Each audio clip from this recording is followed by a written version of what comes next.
네, 좋습니다.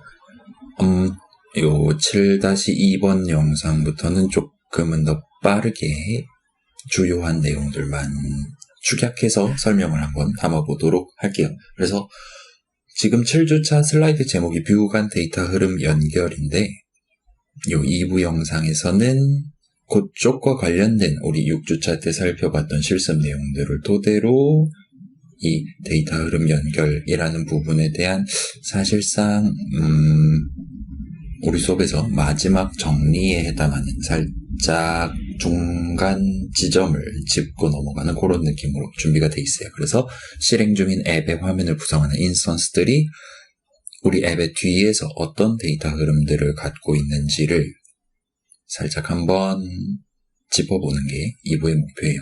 그래서 결론부터 말하면 우리가 이미 알고 있는 이벤트 개념이 다수 호진에 있는 상태예요. 그래서 새로 배우는 내용이라고 우리가 짚을 만한 건 사실 그렇게 많지는 사실 없기는 해요. 그래서 조금은 더 편한 마음으로 여러분 구경해 보셔도 좋을 것 같습니다. 네, 그래서 우리 지난 6주차 영상에서 같이 만들어본 버튼 누르면 버튼 하나를 추가하는 앱 스크린샷을 찍어왔어요. 자, 당시에 우리가 실제로 적어봤던 이 왼쪽 위에 있는 발사 버튼에 대한 이벤트 핸들러, 메서드 정의, 코드를 한번 들고 와봤습니다. 실질적으로 우리 아까 7-1번 영상에서 말씀드렸던 그 컴포넌트 트리 구조에다가 새로운 버튼 인스턴스를 매다는 시점은 이 전체 메소드 정의 내용물의 맨 아랫부분 layout.add 호출식 부분이었어요. 그때 우리는 bt랑 params를 세트로 한꺼번에 담아서 이 메서드를 호출했어요. 자, bt랑 params는 우리가 그때 선언 적을 때 new 수식을 써서 선언의 이니셜라이저 부분을 구성을 했단 말이에요. 달리 말하면 이 발사 버튼을 누르기 전까지는 이 발사 버튼을 누를 때 추가하는 그 버튼 내지는 params에 대한 그 두 가지 인스턴스는 아직 생성되지 않은 상태였어요. 근데 발사 버튼을 누르면 여기는 new 수식 2개를 계산함으로써 그 두 인스턴스를 생성을 해서 우리 입맛에 맞게 세팅을 해서 추가를 했죠. 그때 우리가 마지막 버전에서는 이제 1번째 버튼, 2번째 버튼 그렇게 셋 텍스트도 하고 그랬었는데 여긴 지금 그 부분은 생략되어 있는 상태예요. 대충 봐주시면 좋을 것 같습니다. 자, bt랑 params 중에 bt 같은 경우는 우리가 눈으로 볼 수 있는 매번 새로 추가되던 그 세 버튼이었어요. 발사 버튼을 눌렀을 때 수행할 일, 우리 프로그래밍 목표는 새로운 버튼을 추가하는 거였어요. 따라서 새로운 버튼 인스턴스를 만들어서 나중에 그걸 추가하도록 코드를 작성을 했어요. 자, 우리가 만약에 새로운 버튼에 여기처럼 hi라고 적어서 추가를 하고 싶다면 bt 한 다음에 점을 찍어서 그 어트리뷰트, 텍스트 어트리뷰트에 대한 set 텍스트 호출식을 적어서 메서드 호출을 하고 그 다음에 추가를 하면 hi라는 텍스트가 담겨있는 버튼을 화면에 보여주는 게 가능했었을 거예요. 자, 그에 비하면 우리가 두 번째로 만든 인스턴스인 이 params 친구는 새 버튼의 위치 및 크기를 지정하기 위해 쓰였어요. 150,150 적혀있죠. 그 다음에 새로운 버튼의 가로 세로 위치가 걔가 포함되는 프레임 레이아웃이 화면상이 실질적으로 차지하는 전체 영역 중에 랜덤한 임의의 위치가 되도록 적절한 넥스트 인트 호출식 등등 해서 구성을 했었죠. 아무튼 이 모든 수식들은 새 버튼, 우리가 지금 추가하려는 새 버튼의 위치랑 크기를 지정하기 위해 쓰였어요. 자, 여기서 여러분 살짝 의문점을 가질 수가 있었을 거예요. 새로운 버튼 인스턴스를 추가하는 건데 그 버튼과 관련돼 있는 각종 어트리뷰트를 세팅하는 게 목표였고 그럼에도 불구하고 크기, 마진은 별도의 params라는 이름의 선언을 적고 새로운 인스턴스를 만들어서 걷다가 세팅을 하고 있어요. 왜 이렇게 하고 있냐라고 물어본다면 우린 지난주에 이런 식으로 답변을 할 수가 있었죠. 텍스트 어트리뷰트랑 달리 얘네들은 레이아웃, 그 버튼을 포함하게 될 레이아웃이 알고 있어야 될 친구들이기 때문이에요. 자, 아무튼 그렇게 세트해둔 bt랑 params를 addView 메서드 호출할 때 걷다가 담음으로써 우리가 원하는 내용물을 갖는 버튼 인스턴스를 우리가 원하는 크기와 위치로 해당 레이아웃에 포함하는 게 가능했어요. 자, 여기까지는 우리가 실제로 자바 코드를 쳐서 확인했던 내용이에요. 그걸 살짝 정리를 했고 조금 더 무차적인 정리. 요거는 조금 구식이긴 하지만 아무튼 우리 지난 시간에 살펴봤던 마진이랑 패딩에 대해서 조금 구분해가면서 정리를 한번 해볼게요. 자, 마진.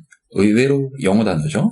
프랑스어인가? 아무튼 어떤 버튼의 마진을 지정한다라면 대상 뷰, 그 버튼 인스턴스와 그 상위 뷰, 그 버튼을 포함하는 레이아웃의 사이에서 쓰는 어트리뷰트예요. 그래서 상위 뷰가 자신을 표현하기 시작할 때, 레이아웃을 화면에 그리기 시작할 때 자신이 포함하고 있는 하위 뷰들의 위치랑 크기를 결정하게 된단 말이에요. 그때 해당 뷰의 마진 값을 토대로 이 뷰 친구의 실질적인 왼쪽 위치, 위 위치는 얼마만큼 잡아야 되나, 가로 세로 길이는 얼마만큼 잡아야 되나를 결정하게 돼요. 마진만큼의 추가 공간이 필요하다라고 가정을 하고 감안을 하면서 그 친구의 위치랑 크기를 정하게 돼요. 그리고 어떤 버튼의 마진을 16만큼 줬다라면 그 버튼 네모 바깥에 16만큼의 영역이 확보가 됐었죠. 그 16만큼의 영역은 우리가 마우스나 손으로 터치를 해서 클릭을 해도 그 버튼을 누른 걸로 간주되지 않았어요. 달리 말하면 어떤 버튼, 어떤 뷰의 마진 영역은 그 대상 뷰가 차지하는 영역이 아니에요. 자, 반면 패딩은 어떤 의미에선 방향이 반대예요. 패딩은 대상 뷰와 걔가 포함하고 있는 하위 뷰들 사이에서 쓰는 어트리뷰트예요.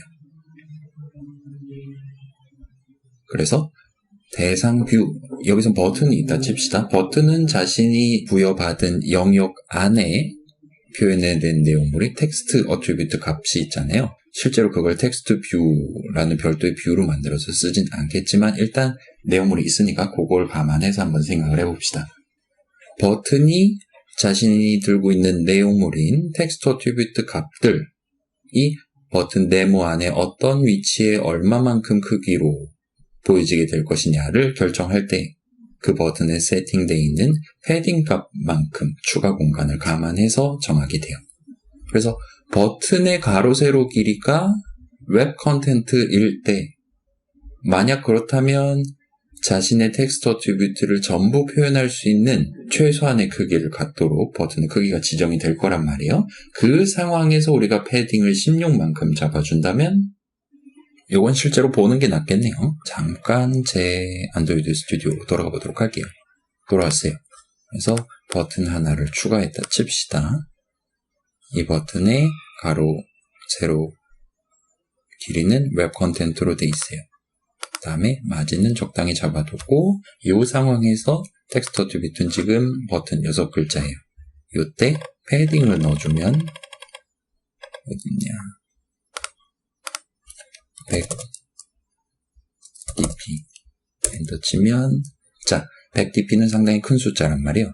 이 버튼 6글자가 표현되기 위한 작은 요만한 네모가 있다 치고 아까보다는 훨씬 더 큰 아마 이게 100만큼 비슷한 느낌인 것 같아요.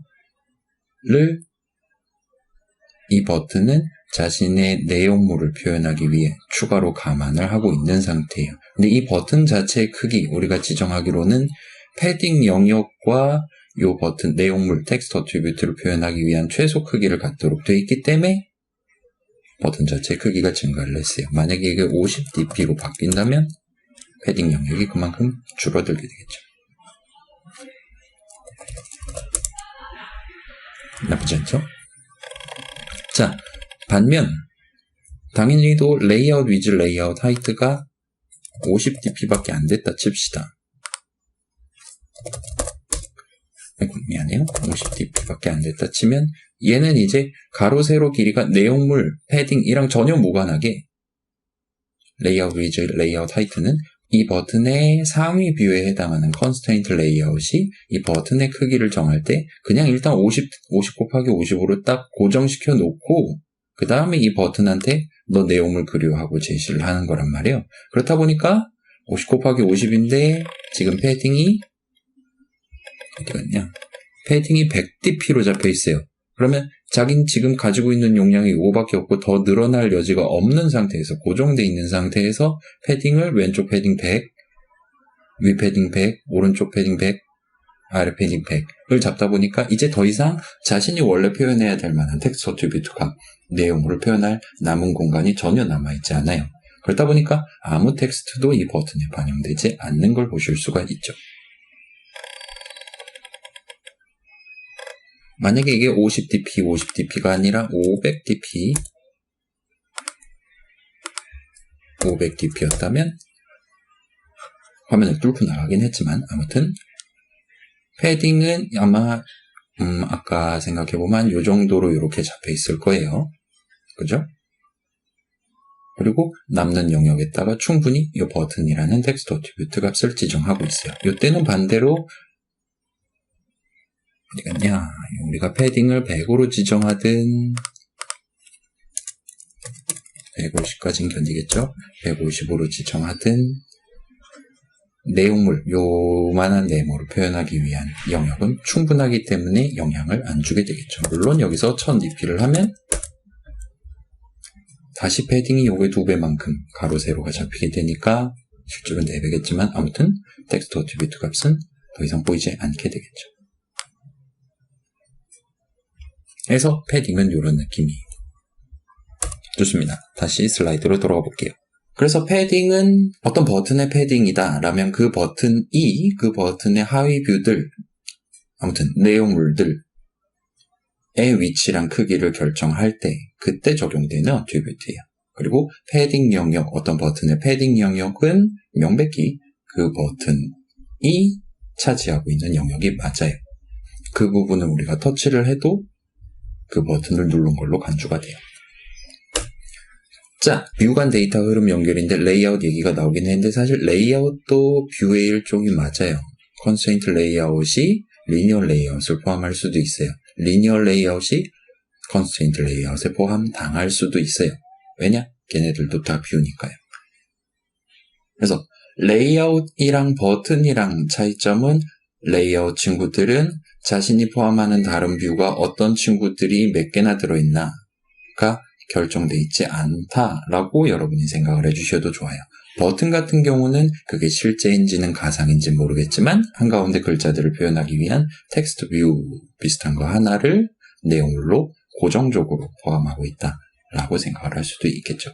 레이아웃이랑 그렇지 않은 뷰들이랑의 차이점이에요. 아무튼 레이아웃들은 하위 뷰들을 여럿 포함할 수가 있어요. 그래서 그 각각에 대한 마진들 역시나 다 따로 감안해줘야 돼요. 괜찮아요? 마진 값은 레이아웃한테 중요한 값이에요. 레이아웃이 자기가 지금 버튼 3개가 들어있어요. 그 각각의 버튼들의 위치랑 크기를 결정하는 건 레이아웃이에요. 그럼에도 불구하고 우리는 레이아웃한테 중요한 그 어트리뷰트 값을 레이아웃 점 어쩌고 저쩌고 메소드 호출식을 써서 세팅하는 게 불가능하다는 거예요. 왜냐? 걔네들이 어떤 게 몇 개가 들어있는지 모르니까요. 그렇다 보니까 마진과 같은 어트리뷰트 값을 세팅하기 위해서는 우리가 이전에 썼던 params와 같은 별도의 인스턴스를 만들어서 곁들여서 써줘야 돼요. 그리고 여긴 안 적혀 있긴 하지만 당연하게도 linear layout이랑 constraint layout이랑 frame layout이랑 자신이 포함하고 있는 뷰들을 어떤 위치에 어떻게 보여줄 거냐를 세팅하기 위한 방법이 서로 달랐기 때문에 요거 7-1번 영상에서 우리 비교했었죠. 다르기 때문에 우리는 params에 대한 선언을 적을 때 얘는 frame layout에 포함될 거니까 frame layout, layout params. 만약에 constraint layout에 포함된다면 constraint layout, layout params 이런 느낌으로 형식 이름을 찾고 new 수식을 적은 다음에 적절한 attribute 값을 세팅하고 add view 호출식을 적게 되겠죠. 아무튼 마진은 그런 느낌이에요. 자, 반대로 모든 뷰들은 상위 뷰를 하나만 가질 수 있어요. 이게 트리 구조의 본질이죠. 그래서 어떤 레이아웃의 패딩 값은 그 레이아웃이 모든 하위 레이아웃들의 위치랑 크기를 결정할 때 쓰게 되는 어트리뷰트예요. 그렇다 보니까 얘는 레이아웃에 바로 점을 찍고 set 패딩 호출식을 적을 수 있어요. 만약 그렇게 한다면 그 레이아웃이 포함하고 있는 모든 하위 뷰들의 위치랑 크기를 결정할 때 영향을 주게 돼요. 하위 뷰들 입장에서 보면 내가 버튼이에요. 난 지금 어떤 레이아웃에 포함되어 있어요. 근데 그 레이아웃이 패딩이 얼마만큼 잡혀 있어요. 버튼의 입장인 나는 절대로 그 레이아웃의 패딩 영역에 자신의 위치랑 크기를 지정받지 않는다는 거예요. 라고 봐주시면 좋겠습니다. 네, 여기까지 하면 약간 별로 중요하지도 않을 만한 내용을 요약해서 설명한다더니 이러고 앉았네 라고 생각하실 수도 있을 것 같아요. 자, 결론적으로는 각각의 뷰의 왼쪽 위치, 위 위치, 가로 길이, 세로 길이 이 네 가지 숫자를 서로 다르게 지정하는 거란 말이에요. 근데 뭐 이렇게까지 막 별도의 인스턴스를 또 만드네, 이건 뭐 누구 거네, 트리 구조가 어떻네 와 같이 복잡하게 만들어뒀냐, 귀찮아 죽겠네 라고 생각을 하신다면 그건 의외로 정상일 것 같아요. 별표 마크가 찍혀있는 레이아웃 인플레이션에 대한 작은 예시를 저랑 같이 구경해보고 가도록 합시다. 여러분은 안드로이드 스튜디오 안 키셔도 괜찮을 것 같아요. 자, 아까 봤던 텍스트 뷰는 지워버리고 지금 요거 AP7으로 이렇게 이름 적어놓긴 했는데 눈으로만 구경하셔도 좋을 것 같아요. 자, 지금 컨스트레인트 레이아웃이 최상위 레이아웃으로 잡혀있는 상태예요. 자, 그 다음에 여기서 에딧 텍스트 하나를 추가를 하고요. 그 다음에 버튼 하나를 추가하고 버튼 하나를 아래쪽에 하나를 더 추가를 해볼게요. 그 다음에 에딧 텍스트는 화면 위 기준, 화면 왼쪽 기준, 그 다음에 버튼의 왼쪽 기준으로 잡고 레이아웃 위즈는 매직 컨스트레인트로. 그러면 이 버튼의 왼쪽 면 기준으로 화면의 왼쪽 면 기준으로 전체 크기를 다 갖도록 인데 마진을 조금만 잡아둘게요. 그럴싸하죠? 그 다음에 높이는 최소예요. 자, 그 다음에 이 버튼은 위쪽 기준은 에딧 텍스트의 윗면 기준. 그러면 이 라인이 이제 예쁘게 딱 일자로 잡히게 되겠죠? 이 상태에서 아랫면까지 에딧 텍스트의 아랫면 기준으로 잡아주면 버튼이 아주 살짝 쪼그라드는 걸 보실 수가 있을 거예요. 자, 이렇게 하면 뭐예요? 이 에딧 텍스트를 표현하기 위한 최소 높이만큼 이 버튼도 자신의 높이를 갖도록 지정이 되겠죠? 이 상태에서 오른쪽 기준은 화면 오른쪽 기준으로 16만큼 가도록 이렇게 지정을 해볼게요. 자, 그럼 여기서 이 버튼 친구의 텍스트 어트리뷰트 값이 버튼이 아니라 버튼 1, 2, 3, 1, 2, 3, 1, 2, 3, 1, 2, 3 같은 느낌이 되면 이 버튼의 내용물을 표현하기 위한 최소 너비가 증가를 하다 보니까 이 버튼의 너비가 증가를 했고, 그렇다 보니까 이 에딧 텍스트는 이 버튼을 표현하고 남은 영역 중에 16만큼 떨어진 위치에다가 자신의 너비를 최대한으로 갖도록 지금 지정이 되어 있단 말이에요. 그렇다 보니까 에딧 텍스트의 가로 길이가 줄어들어 있는 걸 보실 수가 있어요. 다시 실행 취소할게요. 자, 그 다음에 비슷한 느낌으로 아래에 있는 버튼의 왼쪽 기준은 이 버튼의 왼쪽 맞추고, 오른쪽은 이 버튼의 오른쪽 맞추고, 위는 이 버튼의 아랫면 기준으로 16만큼 떨어진 위치로 잡아주도록 할게요. 다음에 이 친구는 자바 코드로 이벤트 리스너를 붙여주려고 하고 있어서 그냥 ET 정도로 가고 ES를 눌러주면 될 것 같아요. 그 다음에 자바 코드로 넘어가서 edit text et는 find view by id r.id.et에서 꺼내온 다음에 et.add text change to listener 한 다음에 new 한 다음에 컨트롤 스페이스 바하고 텍스트 어조 부분 엔터를 치면 이렇게 잔뜩 나왔죠. after text changed 해서 지금 edit text의 텍스트 어트리뷰트가 변경이 되면 그걸 바로 기 오른쪽에 배치해놨었던 그 버튼의 텍스트 어트리뷰트로 반영을 하려고 하고 있어요. 그래서 일단 꺼내와야겠죠. bt는 find view by id에서 r.id. 이것도 아이디를 정했어야 되네요. 버튼 4였어요. 그러려니 하고 갑시다. 버튼 4인 이유는 이 촬영하다가 한번 망하고 다시 하고 있어서 그래요. set text 하고 et 한 다음에 엔터 치고 점 찍고 get text 하고 toString 해주시면 돼요. 자, 요거 살짝 물어본 친구가 있었던 것 같은데 여기서 et에 빨간 줄이 그어지는 경험을 했던 친구들이 있었던 것 같아요. 빨간 줄이 그어지고 오류 메시지 살펴보면 파이널 어쩌고 저쩌고 단어가 들어있는 걸 보실 수가 있었을지도 몰라요. 그리고 여러분이 만약에 방금 전 저처럼 et까지 적고 여기서 엔터를 치거나 해서 자동 완성을 당한 다음에 뒤에 있는 내용물을 적었다면 오류 메시지가 나오지 않고 의외로 우리가 위에 적었던 요만큼 요 선언 왼쪽에 요 final이라는 스페시파이어가 붙어있는 걸 보실 수가 있어요. final이 무슨 뜻이에요? 끝장났다는 거잖아요. 뭐가 끝장나요? 자, 여러분이 C나 C++를 공부를 만약에 해보신 적이 있다면 거기서 const라는 스페시파이어를 구경해 보신 적이 있을 수도 있을 것 같아요. const 스페시파이어 무슨 뜻이었나요? 그쵸? const 스페시파이어는 보통 선언에 적게 돼요. 어떤 이름에 대한 선언에 적게 되고 그러면 그 이름을 가지고 거기 적혀있는 그 형식 값을 변경하는 게 불가능해지도록 만드는 게 const specifier의 역할이었어요. 이렇게 조금 애매모호하게 설명이 들어가는 건 C나 C++에서는 선언에다가 대괄호를 적거나 소괄호를 적거나 별을 적는 게 가능하기 때문이었어요. 자바에는 그런 게 다행히도 그렇게 중요하게 다뤄지진 않아요. 그래서 이 final edit text et 하면 나중에 여러분이 et는 널은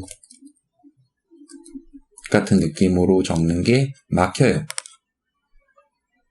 final 이름을 가지고 이 et라는 변수에 담겨있는 값을 변경하는 게 불가능해요. 근데 이 final이 없다면 이게 가능해져요. et는 널 할 수도 있고요. 요거 말고 다른 걸 또 bind를 해올 수도 있고요. 등등이에요. 자, 일단 final specifier 자체의 의미는 그거예요. 나중에 et는 하고 뭔가를 수행하는 걸 막아줘요. 근데 문제는 왜 여기다 final을 붙였을 때만 여기 있는 et가 빨간 줄이 안 그어지냐라는 질문을 할 수가 있어요. 그 부분은 조금은 지금 이 애프로 수업에선 설명하기가 조금 곤란한 부분이니까 혹시나 궁금한 친구들이 있다면 개인적으로 저한테 물어봐 주시면 좋겠습니다. 일단 이 영상에서는 살짝 생략을 할게요. 약간의 돌파구를 말씀을 드린다면 이 텍스트 워처는 형식 이름이에요. 그 다음에 여기서부터 여기까지는 일종의 새로운 클래스 정의를 하는 느낌으로 들어가게 돼요. 그래서 여기선 지금 임의의 텍스트 워처랑 비슷한 느낌의 형식 하나에 대한 정의를 하면서 그 친구에 대한 인스턴스를 만들어서 이 친구가 출시겠다고 우겨 넣는 느낌이 돼요. 근데 여기 적혀있는 et는 이 클래스 정의 안에 적혀있는 이름은 아니란 말이에요. 이 클래스 정의 바깥에 중괄호 바뀌기 때문에 어떻게든 스코프 관점에서 눈에 보이기는 해요. 근데 요 et는 명백히 uncreate method 정의 내용물이에요. 그렇죠?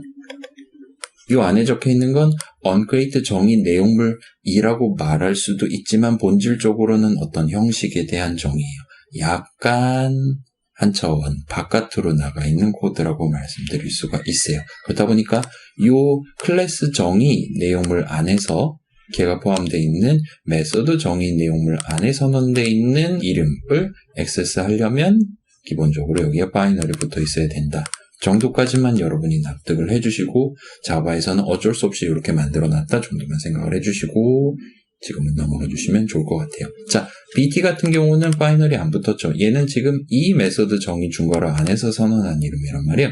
그래서 그 BT를 이 안에서 사용하는 건 아무런 문제가 없어요. 정도로 봐주시면 좋을 것 같아요.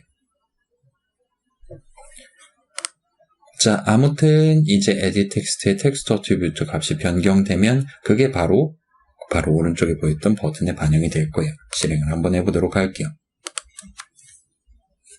자, 방금 말씀드렸던 건 잊으셔도 좋아요. 혹시 이런 느낌의 보라색 이름에다가 빨간 줄이 그어진다면 에러 메시지 보고 적절히 파이널을 붙여주면 대부분의 상황에선 우리 시나리오에선 대부분의 상황에선 해결될 거예요.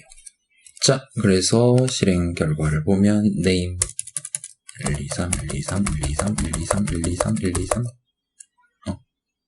123 123 123 123 123 123 같은 느낌으로 자, 텍스트 어트리뷰트 값이 변경되면서 버튼에 표현해야 되는 글자들이 많아졌고, 그렇다 보니까 이 버튼의 가로 길이는 지금 웹 컨텐트였단 말이에요. 오른쪽 기준, 위 기준으로 요만큼 떨어진 위치를 오른쪽 위점으로 잡고 여기서부터 내용물을 표현하기 위한 최소 크기를 갖도록 돼 있어요. 그렇다 보니까 이 친구 텍스트 어트리뷰트 값이 길어지면 길어질수록 버튼의 가로 길이가 길어졌고, 이 에디 텍스트의 가로 길이는 매치 컨스트레인트였고, 왼쪽 기준 요만큼, 위 기준 요만큼, 오른쪽 기준 버튼 대비 요만큼 떨어진 위치에서 최대 너비를 갖도록 지정되어 있었어요. 그래서 이 에디 텍스트를 표현하기 위한 여유 공간이 점점 줄어들고 있어요. 그러다가 어느 순간 사라지겠죠? 같은 느낌이 돼요. 쭉 돌아오면 다시 줄어들게 되겠죠. 자, 그 와중에 아래에 있는 버튼 친구는 가로 길이가 웹 컨텐트였단 말이에요. 그런데 이 버튼의 왼쪽 기준은 위의 버튼의 왼쪽, 이 버튼의 오른쪽 기준은 위의 버튼의 오른쪽이에요. 그렇다 보니까 위 버튼의 가로 길이가 길어지면서 이 버튼이 표현 가능한 왼쪽 부분, 오른쪽 부분 영역이 증가를 했고, 그 안에서 우리가 바이어스 특별히 지정 안 했기 때문에 50으로 잡혀 있다 보니까 이 친구의 위치가 조금씩 자신의 기준이 바뀌면서 변경이 되고 있는 걸 보실 수가 있어요. 언제? 우리가 앱을 실행하면서 키보드로 열심히 글자들을 적고 있는 동안이요. 소위 말하는 실시간으로 변환이 되는 걸 보실 수가 있었어요. 자, 이 변화는 어떻게 앱의 어느 부분에서 발동이 되고 있냐라고 물어보면 지금 여러분 코드에서 보고 있는 여기서 발동이 되고 있어요. 우리가 edit 텍스트에 있는 텍스트 어트리뷰트를 변경을 해서 그거에 해당하는 적절한 이벤트 핸들러가 호출이 됐고, 거기서 하필이면 지금 다른 친구들의 너비랑 높이, 위치랑 밀접하게 연관되어 있는 그 버튼의 텍스트 어트리뷰트를 변경하고 있어요. 그에 따라서 지금 edit 텍스트랑 아래 깔려 있었던 버튼의 위치랑 크기는 우리가 키보드를 누를 때마다 실시간으로 영향을 받고 있는 걸 보실 수가 있었어요. 자, 슬라이드로 돌아가 볼게요. 자, 지금 살펴본 내용은 방금 전에 그 앱이 실행되는 실행 흐름, 여러분이 눈으로 봤을 때 우리가 그렇게 잡아놨으니까 당연히 그래야지 라는 생각이 드셨다면 정말 그건 대성공이에요. 우리의 상식에 따라서 우리 앱은 자신에게 그 안에 적혀있는 뷰들에 제시되어 있는 조건에 맞춰서, 레이아웃이 뷰들을 배치하는 조건에 맞춰서 위치랑 크기를 실시간으로 알아서 잘 변경할 수 있도록 구성이 되어 있어요. 그래서 여기 지금 제목으로 소개하고 있는 레이아웃 인플레이션이라는 단어, 이쪽 동네 이야기는 적당히 희미하게만 기억해 두시고 나중엔 그냥 상식적으로 뷰들을 배치를 하셔도 무방할 것 같아요. 살짝만 적어두면 위에 거는 우리가 이미 알고 있는 거예요. 그죠? 사용자가 에디 텍스트를 건드렸을 때 바로 그 시점에 에디 텍스트 또는 다른 뷰들에 영향을 주도록 이벤트 핸들러를 구성하는 게 가능해요. 버튼도 마찬가지고 다른 친구들도 마찬가지죠. 근데 영향을 줄 수 있는 건 텍스트 어트리뷰트 뿐만 아니라 너비, 높이랑 관련된 어트리뷰트, 마진 어트리뷰트, 패딩 어트리뷰트 모두에게 영향을 줄 수가 있어요. 근데 여기서 우리가 살짝 더 짚어봐야 될 점은 어떤 뷰의 위치랑 크기는 다른 뷰의 위치랑 크기에 영향을 받게 될 가능성도 존재한다는 거예요. 우린 지금 컨스트레인트 레이아웃이었잖아요. 에디 텍스트의 가로 길이는 최대 길이였지만 오른쪽 버튼이 차지하지 않는 영역에서 16만큼 마진을 잡은 딱 그만큼 영역 안에서 최대 길이를 갖도록 구성되어 있었어요. 근데 그 버튼의 텍스트 어트리뷰트 값이 바뀌면서 그 버튼의 가로 길이, 필요로 하는 가로 길이, 최소 크기였으니까요. 필요로 하는 가로 크기 값이 바뀌고, 그렇다 보니까 그 버튼의 가로 길이가 늘어났고, 그래서 에디 텍스트의 가로 길이가 줄어드는 걸 목격을 할 수가 있었어요. 자, 우리가 에디 텍스트의 가로 길이를 변경하는 셋 어쩌고 저쩌고 출식을 적은 게 아니란 말이에요. 그러면 에디 텍스트의 가로 길이를 변경하는 코드는 실제로 실행이 됐어요. 우리 눈에 변화가 눈에 보였어요. 그렇긴 하지만 우리가 직접 적은 자바 코드가 아니라 우리 앱의 뒤에 있는 요 레이아웃이 자신의 하위 뷰들의 위치랑 크기를 결정할 때 사용하는 바로 그 코드를 돌림으로써 영향을 받았다라고 말할 수가 있게 되는 거예요. 자, 여러분이 사용하는 다양한 앱들은 아마도 앱을 실행하는 도중에 버튼의 크기가 막 늘었다 줄었다 하는 그런 케이스는 그렇게 자주 발견하진 않았을 거예요. 그럼에도 불구하고 예를 들어 그 막 큰 글씨 모드 막 이런 거 있잖아요. 그런 것들을 집어넣다 보면 필연적으로 각 뷰들의 위치랑 크기는 실행 도중에 얼마든지 변경될 수가 있어요. 그리고 하나의 뷰의 위치랑 크기가 변경됨으로써 다른 뷰들의 위치랑 크기를 다시 한번 잡아줘야 될 필요성이 생길 수가 있어요. 모든 레이아웃들, 특히나 리니어 레이아웃이랑 컨스트레인트 레이아웃, 이 두 친구들은 하나의 뷰의 위치랑 크기가 변경됨에 따라 다른 뷰들의 위치랑 크기를 연쇄적으로 변경을 시키는. 그래서 아마 이 인플레이션이라는 단어를 쓰나 봐요. 그런 코드들이 이미 잘 마련돼 있어요. 그래서 조금 우리 생각보다 많이 복잡해요. 레이아웃 뒤에 깔려있는 자바 코드들은요. 그리고 우리가 방금 전에 그 예시를 살펴보면서 가져가야 될 부분도 딱 이 부분이에요. 이게 지금 2부 마지막 슬라이드인데 이제 우리가 레이아웃을 다루기 시작하면서 그 다음에 다음 세트에서 액티비티를 다루기 시작하면서